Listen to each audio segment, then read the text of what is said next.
ಆತ್ಮೀಯ ವಿದ್ಯಾರ್ಥಿ ಮಿತ್ರರೇ, ಈ ಹಿಂದಿನ ಅವಧಿಯೊಳಗ ಮೊದಲನೇ ಅಧ್ಯಾಯವನ್ನ ಪೂರ್ಣಗೊಳಿಸಲಾಗಿದೆ.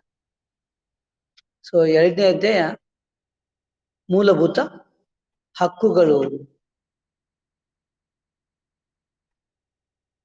ಸೊ ಹಿಯರ್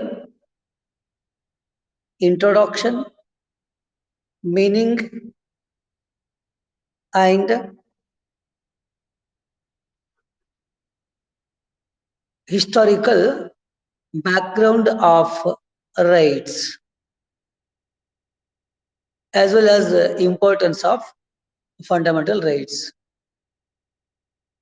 ಆತ್ಮೀಯ ವಿದ್ಯಾರ್ಥಿಗಳೇ, ಇಲ್ಲಿ ಇವತ್ತಿನ ದಿನ ಹಕ್ಕುಗಳ ಕುರಿತಾದ ಒಂದು ಪ್ರಾಸ್ತಾವಿಕ ವಿಚಾರಧಾರೆಗಳು, ಮೂಲಭೂತ ಹಕ್ಕುಗಳ ಕುರಿತಾದ ಪ್ರಾಸ್ತಾವಿಕ ವಿಚಾರಧಾರೆಗಳು, ಆಮೇಲೆ ಹಕ್ಕುಗಳು ಪರ್ಟಿಕ್ಯುಲರ್ ಆಗಿ ಮೂಲಭೂತ ಹಕ್ಕುಗಳು ಅಂತಂದ್ರೆ ಏನ,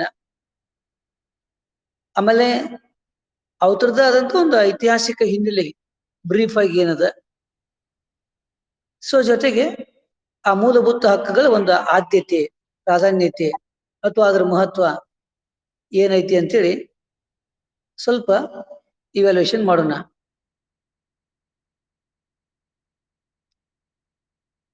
so B P. Gajendra Gadkar, B P. Gajendra Gadkar narrated regarding this fundamental rights of Indian citizen.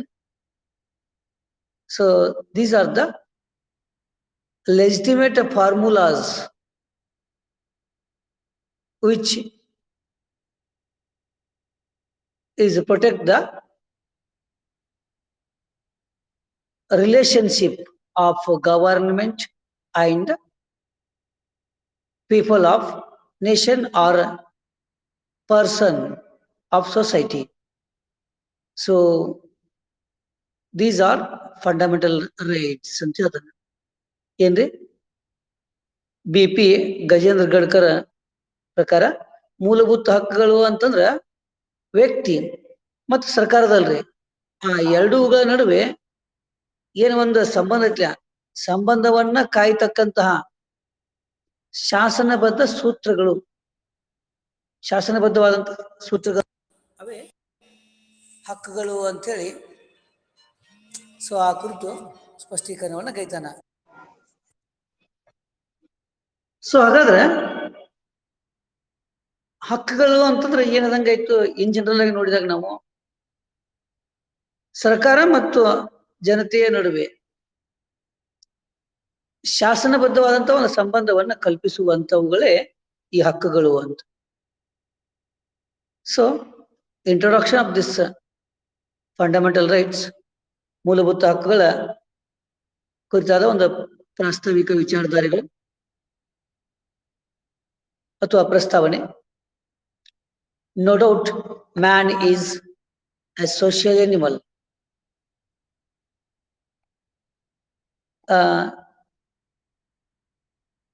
His life fulfilled with the different desires.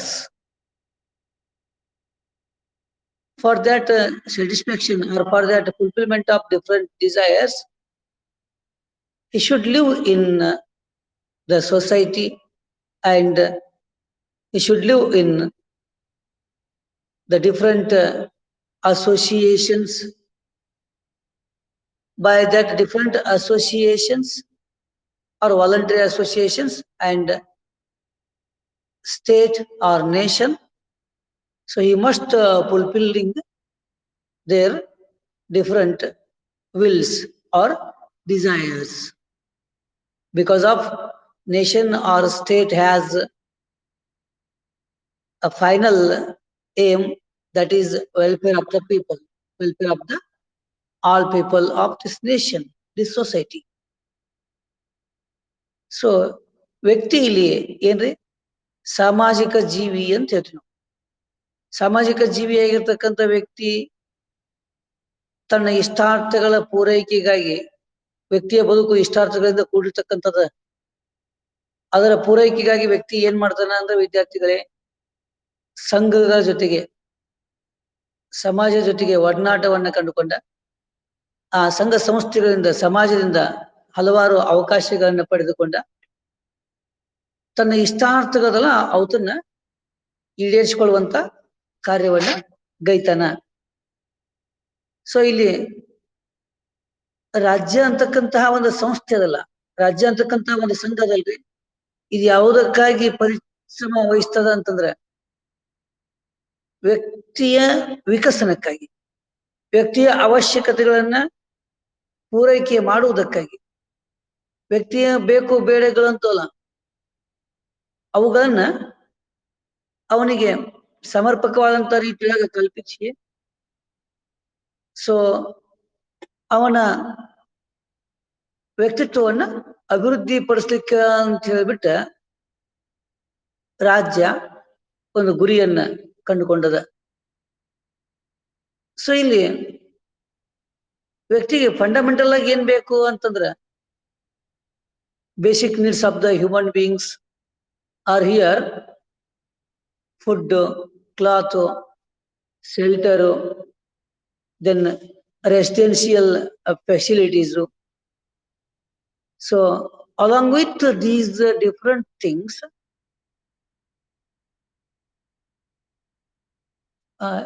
freedom of expression and freedom of equality. So protect the exploitation of under categories people of the society. So these all things are essentials. For that cause,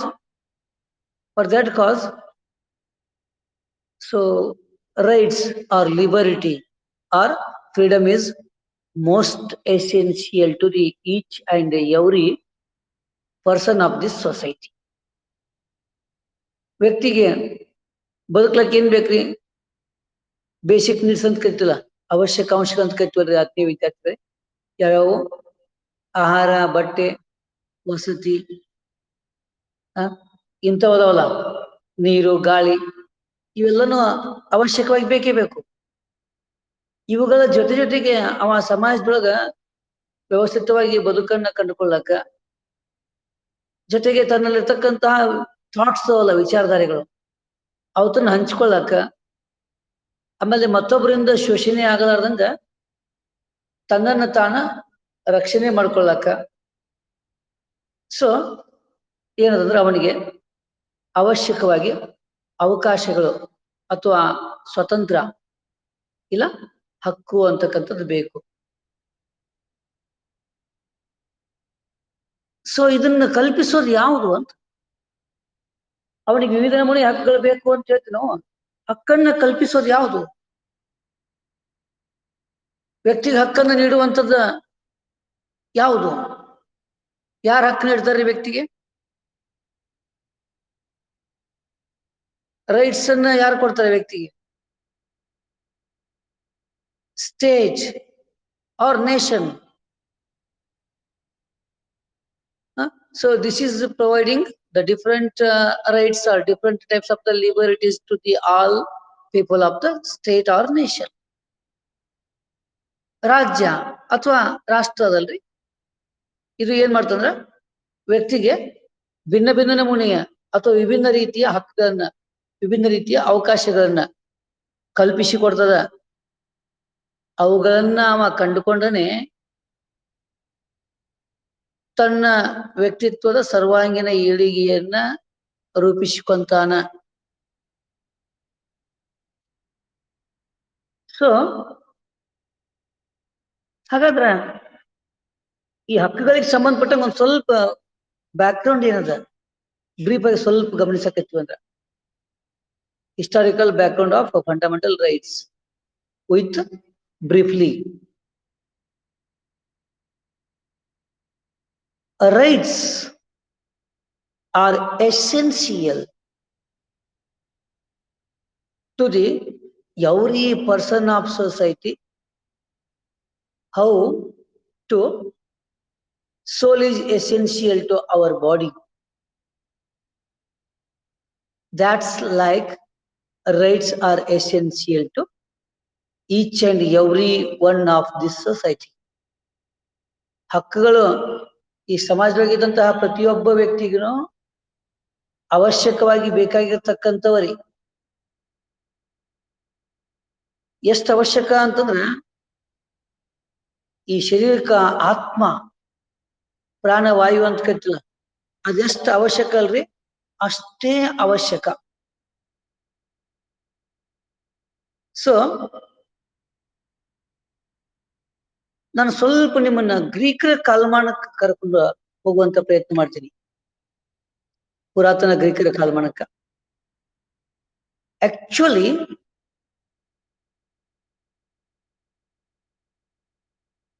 moments of rights was begins in the ancient Greek states. ನಿಜವಾಗಿಯೂ ರೀ ಹಕ್ಕುಗಳಿಗಾಗಿ ಹೋರಾಟ ಆರಂಭಗೊಂಡದ್ದು ಎಲ್ಲಿಂದ ಅಂತಂದ್ರ Greek ರಾಜ್ಯಗಳಿದ್ವಲ್ಲ, ಪುರಾತನ Greek ರಾಜ್ಯಗಳು, ಅಲ್ಲಿಂದನೇ ಹಕ್ಕುಗಳಿಗಾಗಿ ಹೋರಾಟ ಅಂತಕ್ಕಂಥದ್ದು ಆರಂಭ ಆಗಿದೆ. ಹಕ್ಕುಗಳ ಹೋರಾಟಕ್ಕೆ ಒಂದು ಫೌಂಡೇಶನ್ ಅನ್ನು ಹಾಕಿದವರು ಯಾರು ಅಂತಂದ್ರ ಗ್ರೀಕರು. ತರುವಾಯ ದಿನಮಾನದೊಳಗ ಜಗತ್ತಿನ ಬೇರೆ ಬೇರೆ ರಾಷ್ಟ್ರಗಳು ಅದಕ್ಕೆ ಹೋರಾಟವನ್ನು ನಡೆಸ್ತಾ ಬಂದು, that is different. But regarding rights, so basic foundation was begins by the Greeks. ಹಕ್ಕುಗಳ ಕುರಿತು ಮೂಲ ಒಂದು ತಳಹದಿ ಇದಲ್ರಿ, ಆ ತಳಹದಿ ಸೊ ಕಲ್ಪಿಸಿದವರು ಯಾರು ಅಂತಂದ್ರ ಗ್ರೀಕರು. After the Greeks, so Britain was begins the movements against dictatorial administration and for the people, particularly for the different rights provide to the people of this world.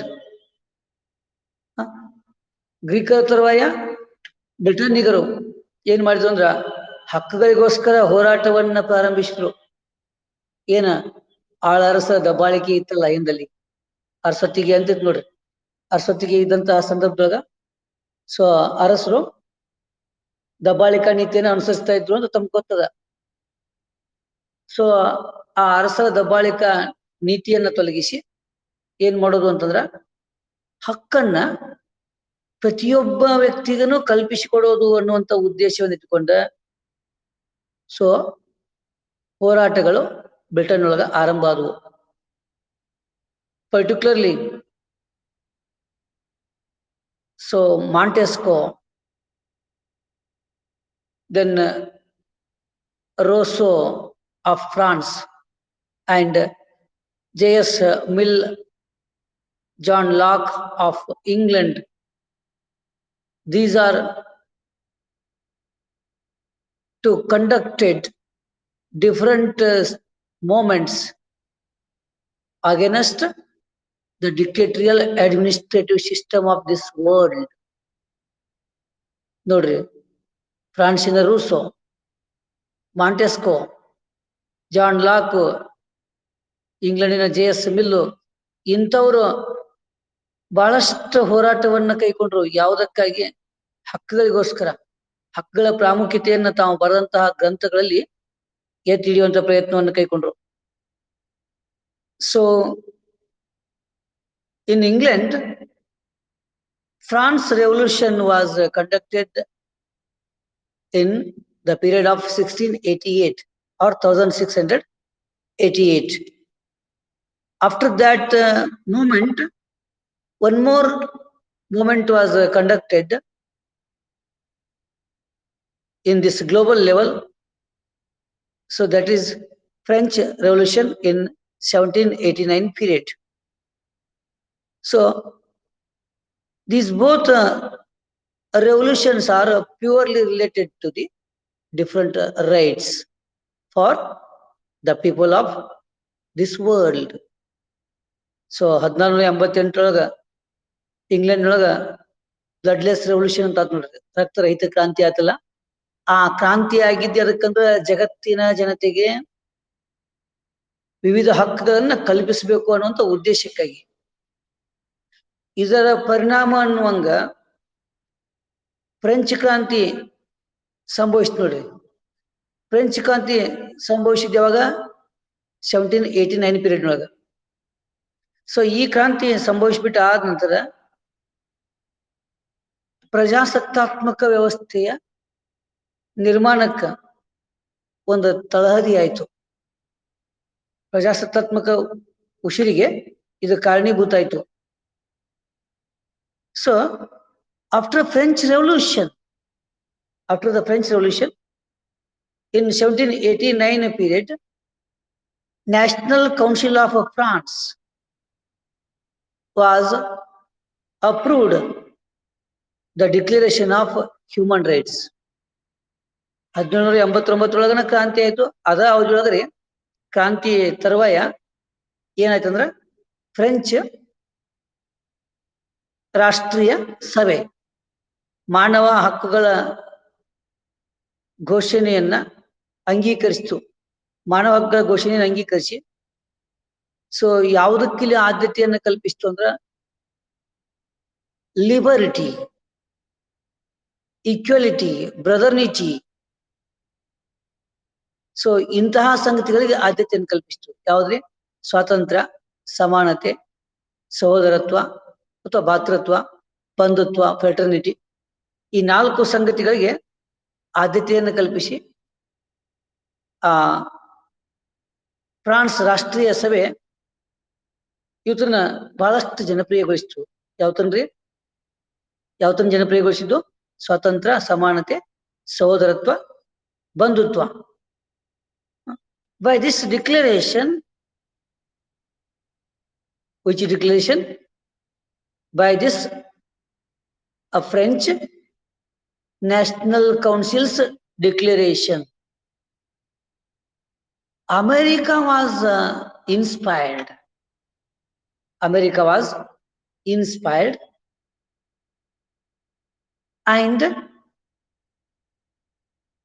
it was expressed Bill of Rights.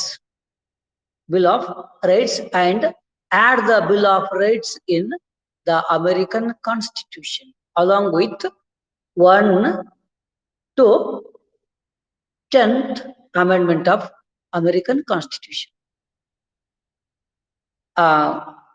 France ರಾಷ್ಟ್ರೀಯ ಸಭೆ ಏನ ಸ್ವಾತಂತ್ರ್ಯ, ಸಮಾನತೆ, ಬಂಧುತ್ವ, ಸಹೋದರತ್ವ ಇವುಗಳನ್ನ ಘೋಷಣೆ ಮಾಡಿತಲ್ರಿ. So ಇವುಗಳನ್ನ ಘೋಷಣೆ ಮಾಡಿಬಿಟ್ಟು ಆದ್ಮೇಲೆ ಅದರ ಪ್ರಭಾವದ ಹಿನ್ನೆಲೆ ಅಡಿಯೊಳಗ ಅಮೆರಿಕ ಬಿಲ್ ಆಫ್ ರೈಟ್ಸ್, ಹಕ್ಕುಗಳ ಒಂದು ಯಾದಿ ಅಂತ ಕರೀತಾರ, ಆ ಯಾದಿಯನ್ನ ಹೊರಡಿಸ್ತು. ಮೊದಲೇ ಆಕ್ಚುಲಿ ಅಮೆರಿಕ ಸಂವಿಧಾನದೊಳಗ ಏನಾಗಿರ್ಲಿಲ್ರಿ, ಹಕ್ಕುಗಳ ಬಗ್ಗೆ ಎಲ್ಲಿನೂ ಉಲ್ಲೇಖ ಇದ್ದಿರ್ಲಿಲ್ಲ. ಏನು ಬಿಲ್ ಆಫ್ ರೈಟ್ಸ್ ಅನ್ನ ಆಡ್ ಮಾಡ್ತಲ್ಲ ಸಂವಿಧಾನದ ಅಡಿಯೊಳಗ ಹೊಸದಾಗಿ, ಸಂವಿಧಾನದ 1ನೇ ತಿದ್ದುಪಡಿ ಹಿಡ್ಕೊಂಡ ಎಲ್ಲಿವರೆಗೂ 10ನೇ ತಿದ್ದುಪಡಿಗಳವರೆಗೆ 1 to 10th amendments. These all amendments are purely related to the rights of American citizen. ಇವೆರಡು ಇವೆಲ್ಲ ತಿದ್ದುಪಡಿಗಳು 1ರಿಂದ 10ರವರೆಗಿನ ತಿದ್ದುಪಡಿಗಳು ಎಲ್ಲ ಎಂತವು ಅಂತಂದ್ರ ಅಮೆರಿಕದ ನಾಗರಿಕನಿಗೆ ಹಕ್ಕನ್ನ ಕಲ್ಪಿಸಬೇಕು ಅನ್ನುವಂಥ ದಿಶೆಯಾಗಿನ ತಿದ್ದುಪಡಿಗಳಾಗಿದ್ವು. ಬಿಲ್ ಆಫ್ ರೈಟ್ಸ್ ಆಡ್ ಮಾಡಿ ಸೊ ಏನ್ ಮಾಡ್ತಂದ್ರೆ along with this to provide the authority to the judicial system of the nation for the protection of these different rights. ಹಕ್ಕುಗಳ ರಕ್ಷಣೆಗೋಸ್ಕರ, ರಕ್ಷಣೆಯ ಸಲುವಾಗಿ ಏನ್ ಮಾಡ್ತೀವಿ, ನ್ಯಾಯಾಂಗಕ್ಕೆ ಅಧಿಕಾರವನ್ನು ನೀಡ್ತು. ಅಂದ್ರ ಹಕ್ಕುಗಳಿಗೆ ಯಾರಾದ್ರೂ ಧಕ್ಕೆ ತಂದ್ರು, ಚ್ಯುತಿ ತಂದ್ರು ಅಂತಂದ್ರ ಏನ್ ಮಾಡುದ್ರಿ? ಸೊ ನ್ಯಾಯಾಂಗಕ್ಕೆ ಮೊರೆ ಹೋಗ್ಲಿಕ್ಕೆ ಅಲ್ಲಿ ಅವಕಾಶವನ್ನು ಕಲ್ಪಿಸೋದು. ಸೊ ಈ ತರನಾಗಿ ಅವಕಾಶವನ್ನು ಕಲ್ಪಿಸಿ ತನ್ನ ಸಂವಿಧಾನದ ಅಡಿಯೊಳಗ ಹಕ್ಕುಗಳನ್ನ ಕೊಡಮಾಡಲ್ಪಟ್ಟು. ಸೊ ಫಸ್ಟ್ ಗ್ಲೋಬಲ್ ವಾರ್ ಆಯ್ತಲ್ಲ, ಪ್ರಥಮ ಜಾಗತಿಕ ಮಹಾ ಯುದ್ಧ. So after this first global war, there are so many different moments are conducted at the global level for the rights of citizen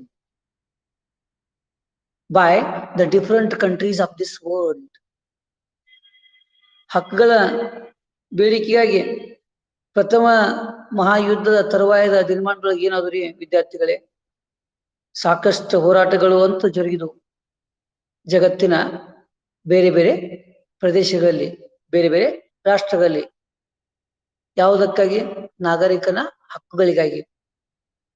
so ಬೇಡಿಕೆಗಾಗಿ ಹೋರಾಟ ನಡೆದು by the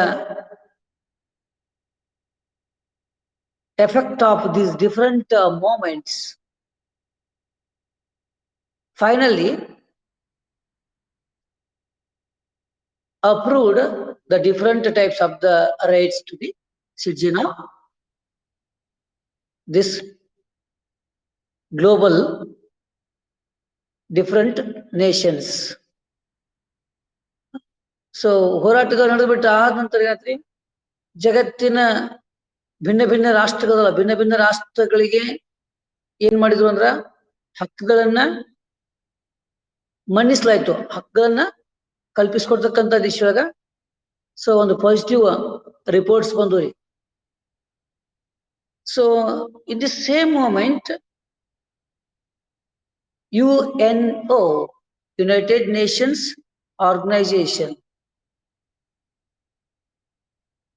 So this international association was declared UDHR. UDHR means, dear students, UDHR means, what do you mean by the UDHR?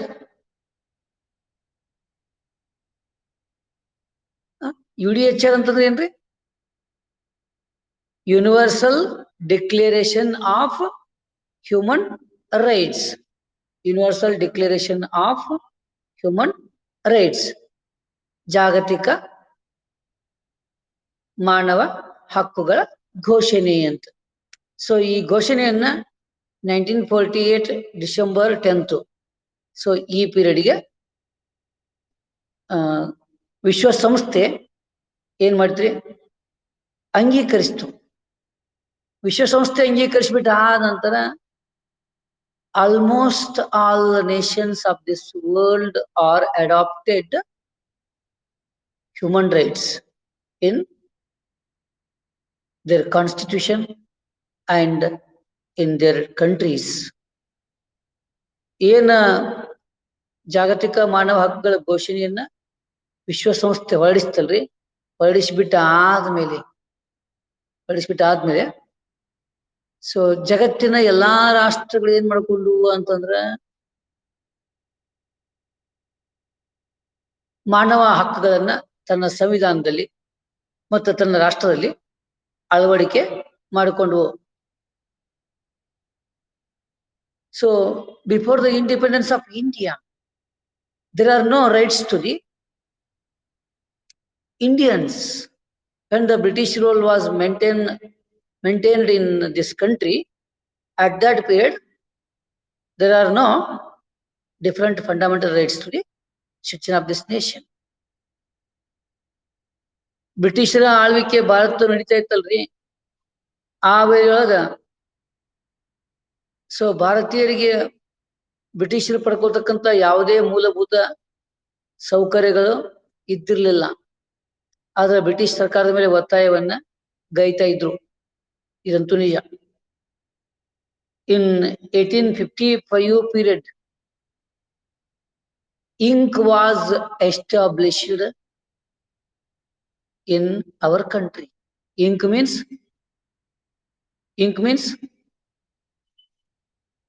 Savitri.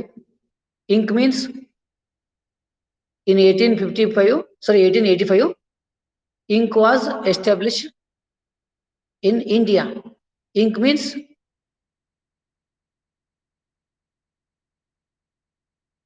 1885 so ಈ ink establishment ಆಯ್ತು ಭಾರತದೊಳಗ. Ink ಅಂತಂದ್ರ ರೀ, don't tell here ಮಸಿ. Ink means Indian National Congress. Indian National Congress was established in 1885 period by the retired ICS officer A.O. Hume. So the Constitution of Indian bill. So Bharat ಸಂವಿಧಾನದ ಒಂದು bill 1895 ಒಳಗ ಭಾರತ ಸಂವಿಧಾನದ bill ಇದ್ಲ. ಆ bill ಕೆಲವೊಂದಿಷ್ಟು ಮೂಲಭೂತ ಹಕ್ಕುಗಳನ್ನ ನಮೂದಿಸಿತು. ಅವುಗಳ ಮಹತ್ವವನ್ನು ಕೂಡ ಒತ್ತಿ ಹೇಳಿತು. ಸೊ 1917 to 1919 ಪೀರಿಯಡ್, ಈ ಅವಧಿಯೊಳಗ ಇಂಡಿಯನ್ ನ್ಯಾಷನಲ್ ಕಾಂಗ್ರೆಸ್, ಭಾರತೀಯ ರಾಷ್ಟ್ರೀಯ ಕಾಂಗ್ರೆಸ್ ಪಕ್ಷ ಅನೇಕ ನಿರ್ಣಯಗಳನ್ನ ಏನ್ ಮಾಡಿದಂದ್ರ ಅಂಗೀಕರಿಸಿತು. ಸೊ ಭಾರತೀಯರಿಗೆ ನಾಗರಿಕ ಹಕ್ಕುಗಳನ್ನ ಮತ್ತು ಬ್ರಿಟಿಷರ ಜೊತೆಗೆ ಸಮಾನವಾದಂತಹ ಸೌಲಭ್ಯ ಸ್ಥಾನಮಾನಗಳನ್ನ ನೀಡಬೇಕು ಅಂತೇಳಿ ಆಗ್ರಹಿಸಿತು. ಸೊ 1925 ಪೀರಿಯಡ್ ಒಳಗ ಆನಿ ಬೆಸೆಂಟ್ ಇದ್ರಲ್ಲ, ಆನಿ Besant Commonwealth of Indian bill, ವ್ಯಕ್ತಿ ಸ್ವಾತಂತ್ರ್ಯ, ಆತ್ಮಸಾಕ್ಷಿ ಸ್ವಾತಂತ್ರ್ಯ, ವಾಕ್ ಸ್ವಾತಂತ್ರ್ಯ, ಆಮೇಲೆ ಕಾಯ್ದೆ ಎದುರಿಗೆ ಎಲ್ಲರೂ ಸಮಾನರು ಅಂತಕ್ಕಂತಹ ಒಂದು ಸ್ವಾತಂತ್ರ್ಯ, ಹಿಂಗ 7 ಮೂಲಭೂತ ಹಕ್ಕುಗಳನ್ನ ಆನಿ ಬೆಸೆಂಟ್ ನಮೂದಿಸಿದ್ರು. So in 1928 period, Motilal Nehru Committee was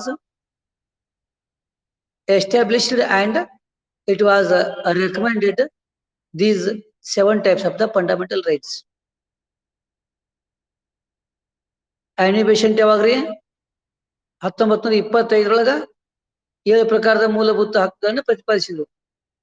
Motilal Nehru ಸಮಿತಿ ಆ ಹಕ್ಕುಗಳಿಗೆ ಏನ್ ಮಾಡ್ತಂದ್ರ ಸೇಮ್ ರೈಟ್ಸ್ ಗಳಿಗೆ ಶಿಫಾರಸ್ ಮಾಡಿತು. ಆಮೇಲೆ 1931 ಇಂಡಿಯನ್ ನ್ಯಾಷನಲ್ ಕಾಂಗ್ರೆಸ್ಸಿನ ಕಾನ್ಫರೆನ್ಸ್ ಕರಾಚಿ ಒಳಗ ಜರುಗಿತ್ ನೋಡ್ರಿ. ಸೊ ಇಲ್ಲಿ ಫಂಡಮೆಂಟಲ್ ರೈಟ್ಸ್ ಸಂಬಂಧಪಟ್ಟಂಗ, ಆಮೇಲೆ ಸೋಶಿಯೋ ಎಕನಾಮಿಕ್ ಚೇಂಜಸ್ ಸಂಬಂಧಪಟ್ಟಂಗ ಬಹಳಷ್ಟು ಆದ್ಯತೆಯನ್ನು ಕೊಟ್ಟು ಚರ್ಚೆ ಮಾಡಿದ್ರು.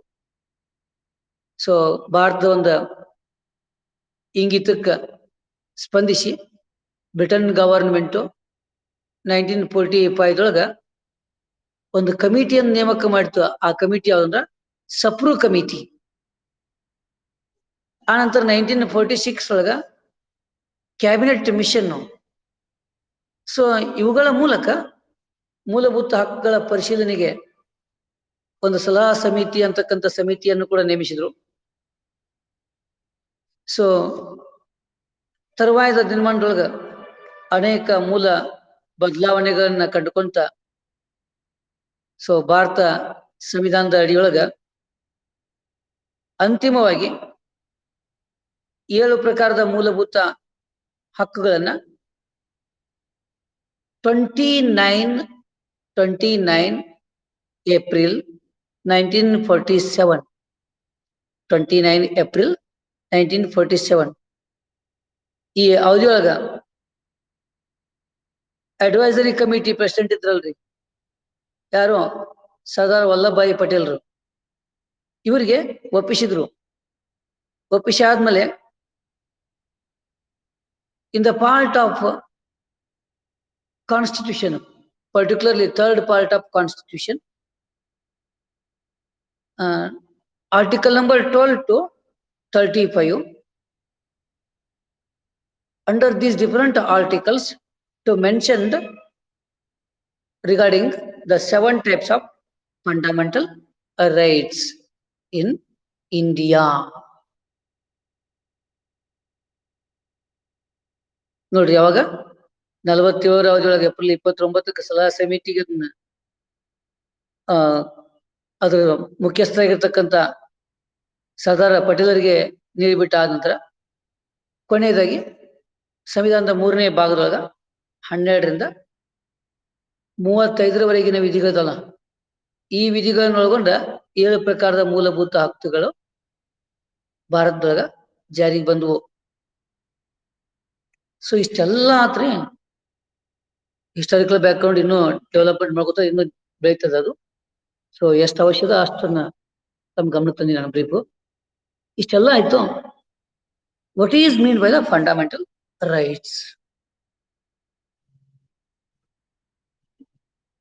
ಮೂಲಭೂತ ಹಕ್ಕುಗಳು ಅಂತಂದ್ರೆ ಏನು ವಿದ್ಯಾರ್ಥಿ? Yes, anybody? ಯಾವ್ದು ಹೇಳಿದ್ರಿ? ಮೂಲಭೂತ ಹಕ್ಕುಗಳು ಅಂತಂದ್ರೆ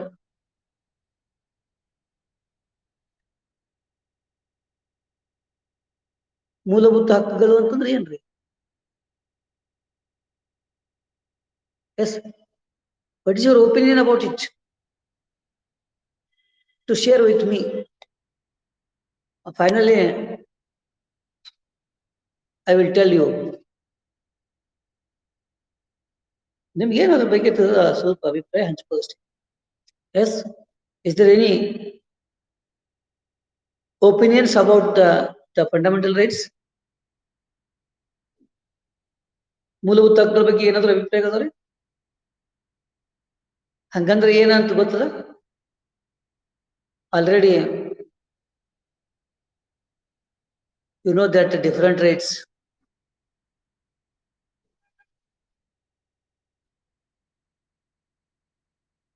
yes yes, I express it. Fundamental rights means essential rights of a citizen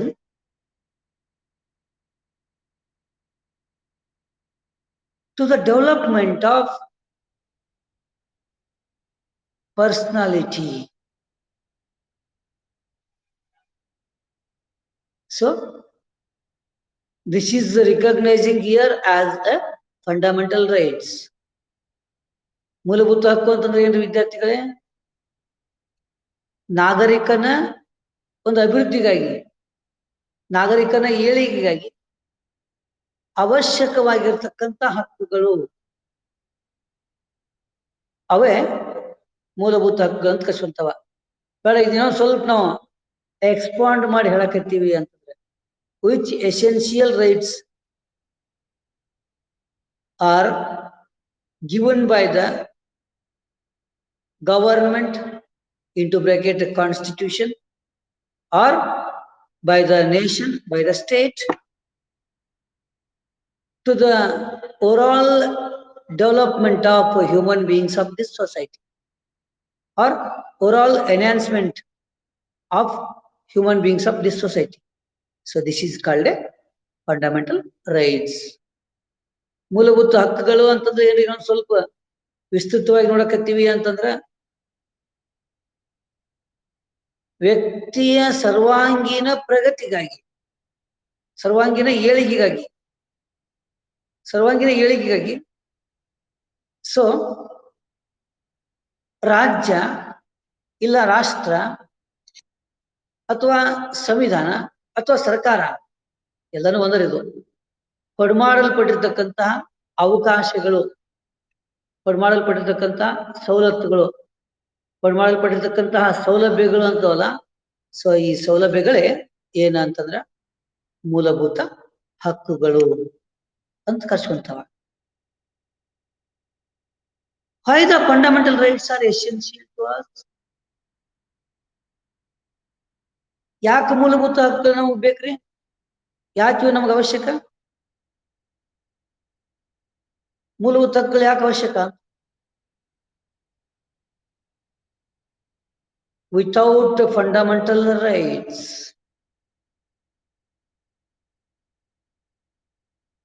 we can't get the success overall a life of us. ಈ ಹಕ್ಕುಗಳ ಇರ್ಲಾರ್ದ, ಈ ಮೂಲಭೂತ ಹಕ್ಕುಗಳು ಇರ್ಲಾರ್ದ ನಾವು ನಮ್ಮ ಬದುಕಿನೊಳಗ ಯಾವುದೇ ರೀತಿಯ ಯಶಸ್ವಿಯನ್ನ, ಯಾವುದೇ ರೀತಿಯ ಏಳಿಗೆಯನ್ನ ಕಂಡುಕೊಳ್ಳಿಕ್ಕೆ ಸಾಧ್ಯನೇ ಇಲ್ಲ. ಹಕ್ಕುಗಳು ಅದಾವ ಅಂತೇಳಿ ನಮ್ಮ ವ್ಯಕ್ತಿತ್ವದ ವಿಭಿನ್ನ ನೆಲೆಗಳ ಅಭ್ಯುದಯ, ವಿಭಿನ್ನ ಚಟುವಟಿಕೆಗಳ ಯಶಸ್ಸು, ವಿಭಿನ್ನ ಕ್ಷೇತ್ರಗಳಲ್ಲಿ ಪ್ರಗತಿ, ಸೊ ಇವೆಲ್ಲನೂ ಕಾಣ್ಬರ್ತಾವ. ರೈಟ್ಸ್ ಇಲ್ಲ ಅಂತಂದ್ರ, ಹಕ್ಕನ್ನು ಕೊಟ್ಟಿಲ್ಲ ಅಂತಂದ್ರ, ಸೊ ವ್ಯಕ್ತಿತ್ವದ ಏಳಿಗೆ, ವ್ಯಕ್ತಿತ್ವದ ವಿಕಸನವನ್ನ ಕಂಡುಕೊಳ್ಳಿಕ್ಕೆ ಯಾವ ಒಬ್ಬನಿಂದಲೂ ಸಾಧ್ಯ ಆಗ್ತಾ ಇದ್ದಿರ್ಲಿಲ್ಲ.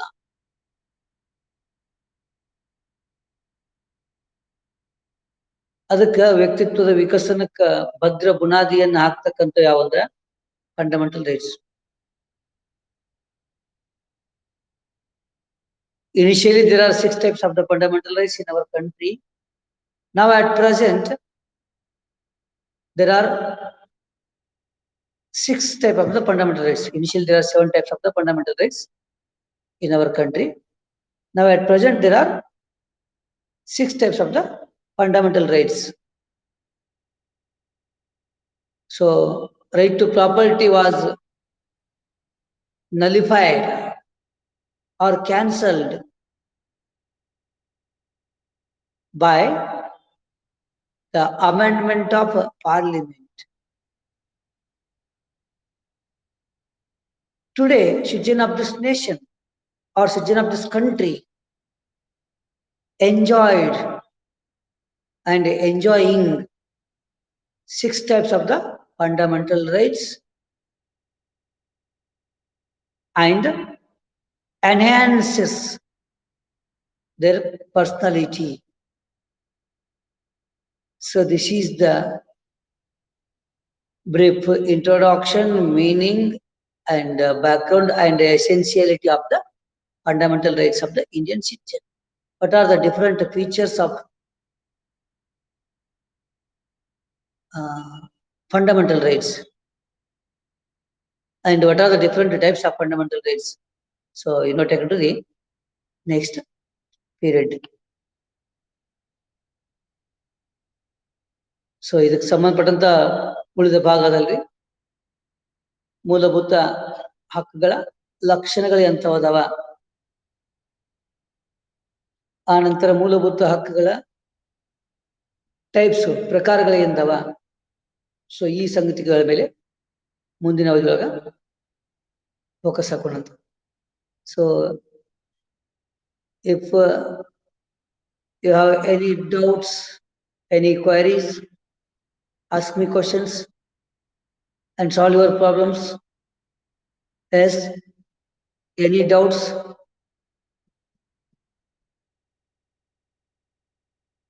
Savitri?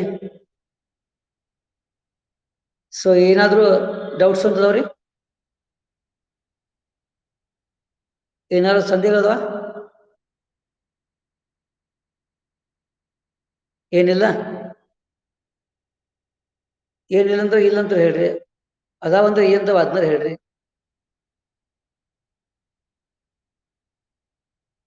ಸೊ ನೀವು ಸುಮ್ಮನೆ ಇದ್ದೀರಿ ಅಂತಂದ್ರೆ ಒಂದು ಸೈಡ್ ಏನಂದ್ರೆ ಏನು ಡೌಟ್ಸ್ ಇಲ್ಲ ಅಂತ ತಿಳ್ಕೊಬಹುದು, ಇನ್ನೊಂದು ಸೈಡ್ ಮೊಬೈಲ್ ಇಲ್ಲೇ ಒಂದ್ ಕಡೆಗೆ ಐತಿ, ನೀವ್ ಒಂದ್ ಕಡೆಗೆ ಅದ್ರಿ ಅಂತ ತಿಳ್ಕೊಬಹುದು. So ಹಾಗಾಗ್ತದೆ.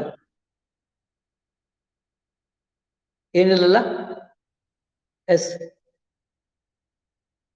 Along with this, I concludes my class. Notes notes ಅಂತೂ ನಾನು ಕೊಡ್ತಿರಂಗಿಲ್ಲ, ನಿಮ್ ಗಮನಕ್ಕದ ನೋಡೋಣ. ಯಾಕಂದ್ರೆ ನಾವು ಕ್ಲಾಸ್ ನೋಟ್ಸ್ ಇರ್ತಾವ ಸ್ವಲ್ಪ ಬರ್ಕೊಂಡಿದ್ದು, ಸೊ ಅಷ್ಟ್ರ ಮೇಲೆ ನೀವು ಕಂಫರ್ಟ್ ಆಗ್ಬೇಕಲ್ಲ. ನೋಡು ಹಾ ಕೇಳಿಸ್ತಾ ಇಲ್ಲ? ಈಗ ಕೇಳ್ಸಕ್ಕಾಗದಿಲ್ರಿ?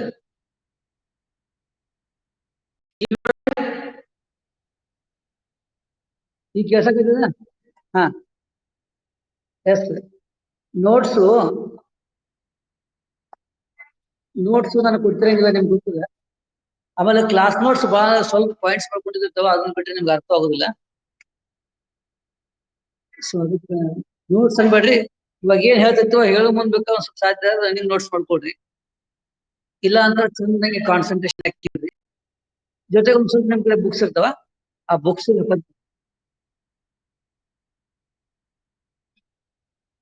ಮತ್ತೆ ಬೇರೆ ಏನಾದ್ರು ಏನಿಲ್ಲ. ಮುಗಿಸ್ಬೋದ ಕ್ಲಾಸ್ ಹಂಗಿದ್ರೆ?